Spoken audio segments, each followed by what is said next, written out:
Peyek renyah dan tidak keras saat digigit. Walaupun membuat peyek itu terasa mudah, tapi tidak semua orang bisa berhasil bikin peyek.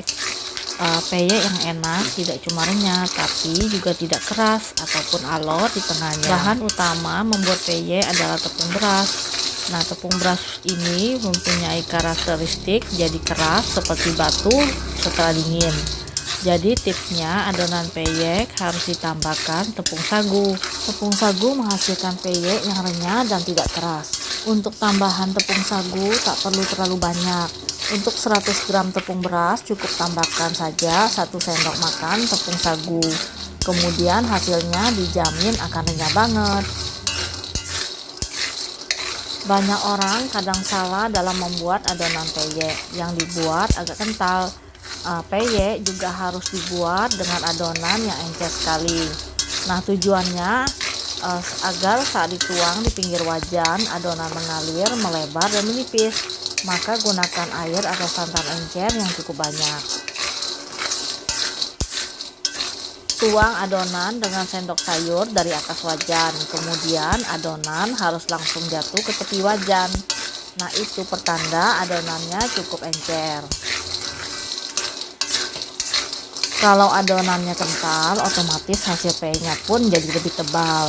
Nah, tekstur peyek yang tebal butuh waktu lama untuk digoreng agar bisa kering.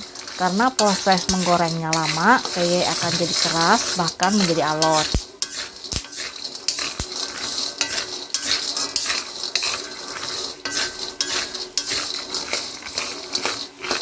Untuk proses menggoreng peyek juga penting diperhatikan untuk hasil peyek yang tipis dan renyah. Nah, usahakan menggunakan wajan yang tekung.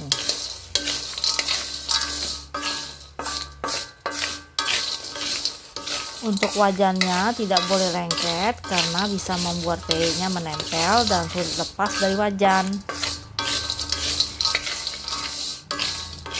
Selalu gunakan api sedang saat menggoreng peyek.